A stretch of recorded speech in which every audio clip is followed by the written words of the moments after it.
नमो अरिहंताणं नमो सिद्धाणं नमो आयरियाणं नमो वज्रायाणं नमो लोये सब्बसाहुणं नमः श्रीवर्धमानाय निर्धूतकलिलात्मने सालोकानां त्रिलोकानां यद्विद्यादर्पणाय ते नमो अरिहंताणं नमो सिद्धाणं नमो आयरियाणं नमो वज्रायाणं नमो लोये सब्बसाहुणं अनंतानंद से परमेष्टि भगवान की आदिब्रह्म आदिनाथ भगवान की वर्तमान शासन महावीर भगवान की आचार्य से मध्व स्वामी महाराज की आचार्य विश्व सागर जी महाराज जी की अहिंसा में विश्व धर्म की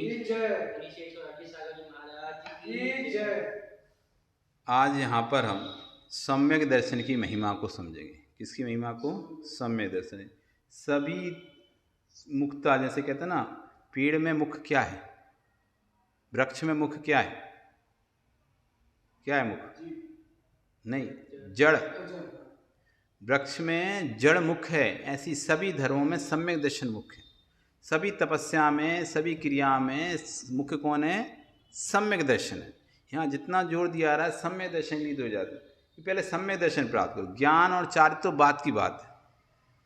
यदि सम्यक दर्शन है तो ज्ञान चारित्र महत्वपूर्ण है, सम्यक दर्शन नहीं है तो ज्ञान चारित्र की कोई महत्व नहीं है।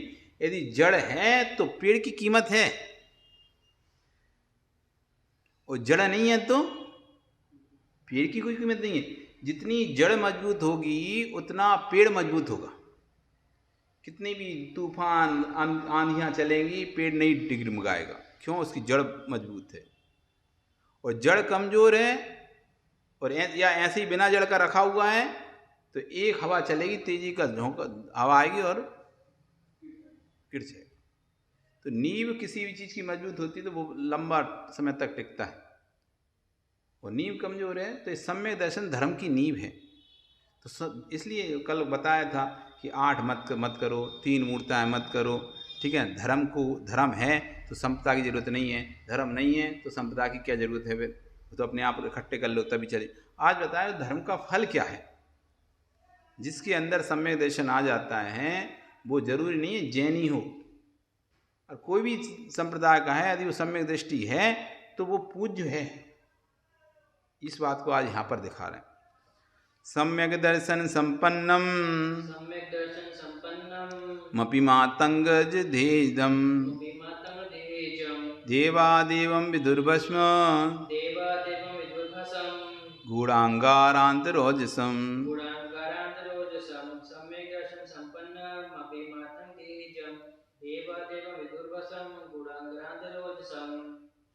कह रहे हैं सम्यक दर्शन संपन्नम, सम्यक दर्शन से संपन्न होने पर मातंग धेजम, मातंग की देह भी कैसी है? मातंग देह भी कैसी कहा है? पूजनीय है। सम्यक दर्शन संपन्न मातंग की देह भी श्रेष्ठ है, मिथ्यात्व के साथ राजा की देह भी अपवित्र है।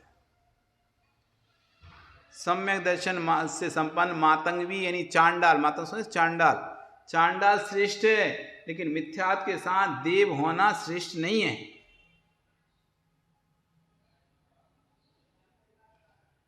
सम्यक के साथ क्या होना? चांडाल होना भी श्रेष्ठ है। चांडाल के पास सम्यक है तो चांडाल श्रेष्ठ है देव की अपेक्षा। देवा देवम गुदुर्भस्वम, देवों के देव भगवान ने ऐसा कहा है कि सम्यक दर्शन चांडाल के पास भी है तो चांडाल पूजनीय हो जाता है, और देव के पास सम्यक दर्शन नहीं है तो देव भी पूजनीय नहीं हो पाता। जैसे कि अंगारे के अंदर छुपा हुआ, मतलब उसके अंदर भस्म के अंदर छुपा हुआ अंगारा भी वो करता है ना, गर्मी देता है। ऊपर से दिखने वाला अंगारा गर्मी तो देता है, जिसके अंदर भस्म भी आ गई ना तो वो अंगारा भी अपना ओज और तेज देता ही नहीं देता। आप सेंकते नहीं उस पर बाटियां अंगारे पे, तो ऊपर से वो राख आ जाती तब भी सिकती नहीं जलती। ऐसे ही शरीर से भले उसका देह मातंग का है, ऊपर से भस्म है, लेकिन अंदर सम्यक दर्शन का ओज है तो कार्यकारी है, पूजनी है। इसी पर कथानक आता है चंडाल का। एक चांडाल मुनिराज के सामने एक व्रत लेके आता है। उसका काम था जीवों को घात करने का, सूली पर लटकाने का। राजा के यहाँ वो था चांडाल, तो उसको राजा के जो भी अपराधी होता था, राजा जिसको मृत्युदंड देता था उसको फांसी लगाना रहता था। तो एक बार अष्टान का पर्व चल रहा था। अष्टान का पर्व में राजा ने कहा कि कोई भी जीव हिंसा नहीं करेगा, लेकिन इधर राजा के बेटे को मांस खाने की बड़ी लोलुपता थी। वो मांस खाता था, राजा धर्माता था लेकिन बेटा मांस भक्षी था। तो उसने अपने रसोइये से कहा तुम तो कैसी करके मुझसे मांस लेके आओ।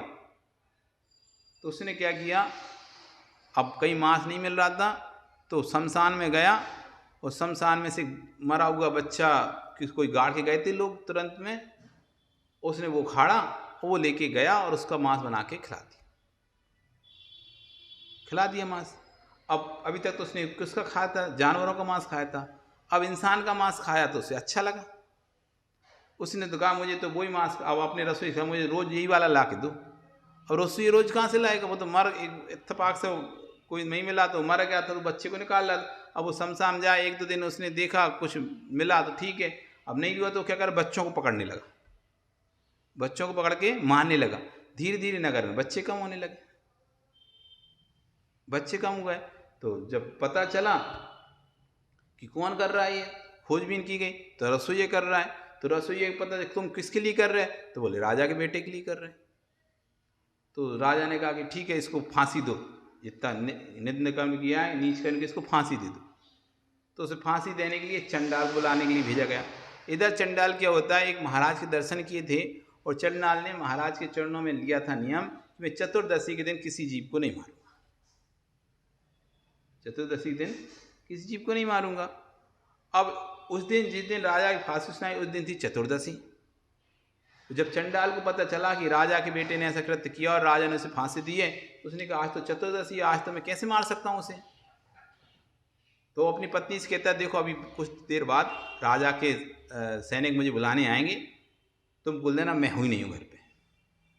जब नहीं हो तो दूसरे से करवा लेंगे काम, मैं बच जाऊँगा, मेरा नियम भी बच जाएगा। तो वो गए बुलाने चंडाल को। तो चंडाल को पत्नी को बोलते तो पत्नी कहती वो तो है नहीं घर पे, वो तो बाहर गए। तो सैनिक कहते सही में बाहर गए, कि हाँ बाहर गए, नहीं है। तो सैनिक आप अरे यार ये चंडाल की तो किस्मत ही खराब है, आज तो राजा के बेटे को फांसी लगनी थी, और फांसी का नियम था कि जो भी राजा का बेटा सामान पहनेगा वो उसी को मिलेगा चंडाल को। ये तो ही था, जो भी फांसी देने वाले को जो भी व्यक्ति पहने रहता था, वो व्यक्ति जिसको फांसी लगती थी वो सारा सामग्री चंडाल को मिल जाती थी। तो आज इतना सोना चांदी वो राजा का बेटा पहना है, वो सारा सोना चांदी आज इसको मिलना था, आज ये है नहीं, अब किसी दूसरे को मिलेगा। और उसकी पत्नी को लालच आ गया, अरे यार इतना सोना चांदी मिलना है आज तो राजा के बेटे, और ये पागल ही कह रहे हैं कि आज मना कर दो। तो वो फिर पत्नी क्या करती है, सैनिकों के सारा करके थी बाहर गए हैं, बाहर गए, मुंह से क्या बोलती है, बाहर गए। वो सारे से अंदर करके दिखाती कि अंदर बैठे हुए हैं दुख के।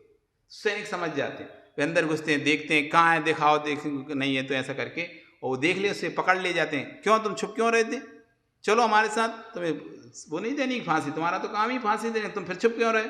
तो बोलता है मेरा त्याग है भैया फांसी देने का। वो हंसने लगते हैं सैनिक, पागल ये काय का त्याग कर रहा है, ये कौन सा त्याग होता है, कि नहीं मेरा आज चतुर्दशी। तो सब लोग और हंसते हैं कि चतुर्दशी, ये तो महात्मा बन रहा, बड़ा पंडित बन रहा है, ये तो 100 बिल्ली खाए हज को चली ऐसे काम कर रहा है, तो इतनी फांसी दे रही, अब कह रहा है मेरा नियम है। तो उसको लेगा पकड़ के राजा के पास कि राजा ने ये तो मना कर रहा है फांसी। राजा ने पूछा तो मना क्यों कर रहे फांसी देने, क्या तुम भी उससे मिले हो क्या, फिर तो ऐसा लगता है तुम भी उससे मिली हुए। लेकिन राजा मैं मिला नहीं हूँ, पर मेरा नियम है मैं चतुर्दशी को फांसी नहीं दूंगा। तो राजा के चंडालों के कोई नियम होते हैं क्या, तुम्हारे और नियम तो हम ऐसे लोग पालन करते हैं, तुम लोग क्या नियम पालन करोगे, है तुम्हारा कोई नियम नहीं, जाओ तुम फांसी दो। तो उसके चाहे कुछ भी हो जाए स्वामी, आप चाहे मुझे फांसी चढ़ा दो, लेकिन मैं फांसी नहीं दूंगा, मैंने चतुर्दशी में का नियम ले रखा है गुरु से। अब और ज्यादा दिखी तो उसका और सिद्धांत बढ़ गया, अब तुम्हें किसी कीमत पे नहीं देना, आप तुमको जो करना है सो कर लो। आपने ऐसा और कर दिया कि चंडालों के कोई नियम होते हैं क्या, है तुम कोई नियम पाते, अब उसने कहा मैं और दृढ़ता से इस नियम का पालन करूं, अब तो आप मेरे प्राण भी ले लोगे ना, तब भी मैं फांसी नहीं दूंगा। तो राजा ने कहा कि एक काम करो, इन दोनों को ही ले जाके दरिया में फेंक दो। दरिया में गहरी खाई, बड़े बड़े मगरमच्छ जिसमें रहते हैं, दोनों ज़्यादा ये पंडित बन रहा है, लगता है ये भी इसी से मिला ही हुआ है, इसलिए इसको फांसी नहीं दे रहा। इन दोनों को ले जाओ और दरिया में फेंक दो, बोरे में बांध कर। तो उन्हें ले जाते सैनिक और बांध कर जैसे ही फेंकते हैं तो वो जो राजा का लड़का था वो तो नीचे गिर जाता है, और जब इसको फेंकते हैं तो यक्ष का आसन कंपायमान होता है। तुरंत वो आता है और इसको अधर में ही झेल लेता है चंडाल को, और इसका कमल आसन बनाकर, बढ़िया कमल के आसन बिठालकर उसकी देवताओं की पूजा करता है। सब लोग देखकर आश्चर्य हो जाते हैं, ये क्या हो रहा है? चंडाल की पूजा की जा रही है। इधर राजा अपने, इधर खबर मिलती है राजा को, राजा भी दौड़ा दौड़ा आता है, ये क्या हो गया? देखता है तो वो भी आश्चर्य के चंडाल की देव पूजा कर रहे हैं। तब भी वो देव कहते हैं कि हम इस चंडाल की पूजा नहीं कर रहे हैं, हम इसके धर्म की पूजा कर रहे हैं, इसके नियम की पूजा कर रहे हैं, इसके सम्यक दर्शन की पूजा। इसकी जितनी आस्था धर्म के प्रति, गुरु के प्रति है, उस आस्था ने हमको मजबूर किया है इसकी पूजा करने के लिए। ये शरीर से चंडाल है लेकिन श्रद्धा से ये धर्मात्मा है। इसके अंदर निकांक्षित निशंकित अंग है, उसे बस विश्वास हो गया कि गुरु ने कहा है तो बस मुझे अपने नियम को नहीं तोड़ना है, और नियम का फल अच्छा ही होता है, ये सोचकर उसने देखो नियम नहीं तोड़ा। तुमने मृत्युदंड, नहीं तो मृत्युदंड के नाम से तो वैसे ही डर जाता है, एक नियम के चक्कर कोई मरना चाहेगा क्या? अपना घाटा भी कर रहा है सोने चांदी का और मृत्यु भी प्राप्त कर रहा है, दो कौन करेगा ऐसा? लेकिन जिसके अंदर धर्म होगा वो फिर किसी चीज से नहीं डरेगा। इसलिए आज इसकी पूजा हो रही है। राजा उसके चरणों में क्षमा मांगता है, माफ कर दो आप मुझे, हम तो नियम पालते हैं, तुम नियम का महत्व नहीं समझ पाए, तुम चंडाल होके नियम का महत्व समझे। इसलिए आचरण करें सम्यक दर्शन संपन्नम, संपन्न से संपन्न भी मातंग धेजम, मातंग की धे चंडाल की जे धे पूजनीय है, मिथ्यासन देव की देह भी पूजनीय नहीं है। ऐसा किसने कहा? हम नहीं कह रहे, देवा देवम, देवों के देव भगवान ने कहा है। इतना महत्व है सम्यक दर्शन का। जिसको सम्यक दर्शन हो जाता है फिर उसकी जाति भी उसके आगे कीमत नहीं रख रही।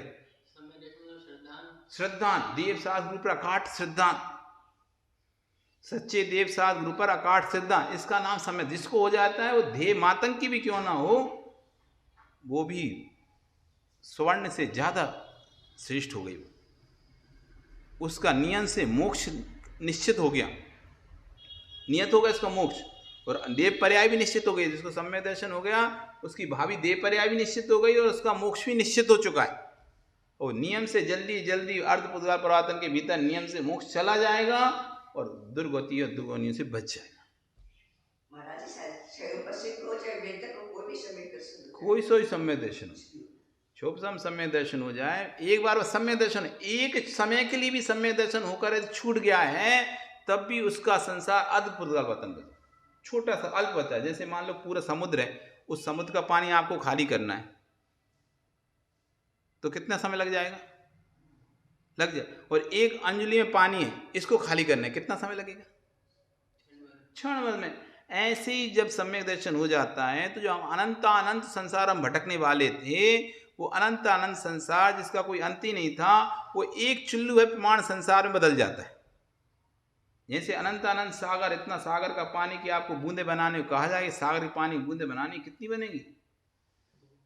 बहुत बनेगी, आप बना ही नहीं पाओगे इतनी बूंदें। और आपसे कहा चुल्लू में पानी भरा हुआ है, इसकी बूंद बनानी है, आप ही बना दे। तो एक बार सम्यक दर्शन होने पर जो अनंत संसार है वो चुल्लू भर प्रमाण, जिसे अर्ध पुद्गल कहते हैं, थोड़ा सा ही काल बचा, बस नियम से वो मोक्ष चला जाएगा। चाहे उपसम सम्यक दर्शन हो जाए चाहे क्षुभसम सम्यक दर्शन हो, छायक होगा तो 2-3 भव में नियम से चला ही जाएगा। छायक वाला छूटता नहीं सम्यक दर्शन, उपसम क्षुभसम सम्यक दर्शन वाले छूट सकते हैं, लेकिन छायक सम्यक दर्शन वाला नहीं छूटता, तो वो तो 2-3 भव में नियम से मोक्ष जाते ही जाता है। लेकिन उपसम क्षुभसम सम्यक दर्शन वाले अर्ध पुद्गल प्रवातन के अंदर अंदर नियम से मोक्ष चले ही जाते हैं, रुकते नहीं हैं। उसी भव में भी जा सकते हैं, 2-3 भवों में भी जा सकते हैं, 7-8 भवों में जा सकते हैं, 10-15 भवों में भी जा सकते हैं, और अधिकतर आप गए हाईजेस खींचा भी अर्ध पुद्गल प्रवातन से ज़्यादा नहीं जा सकते। इसलिए सम्यक दर्शन को हासिल करना है, कुछ हासिल मत करो, सम्यक दर्शन को हासिल करो। वो हासिल हो गया तो सारी दुनिया तुम्हारी मुट्ठी में, ऐसे कर लो दुनिया मुट्ठी में। तो यदि दुनिया को मुट्ठी में करना है, तीन लोग को अपनी मुट्ठी में करना है, तो सम्यक दर्शन प्राप्त कर लो।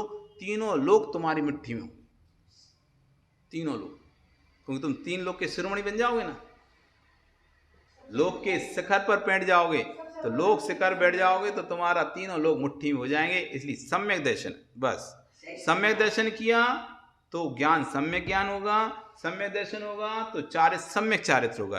यदि सम्यक दर्शन नहीं है तो ना ज्ञान सम्यक होगा ना चारित्र।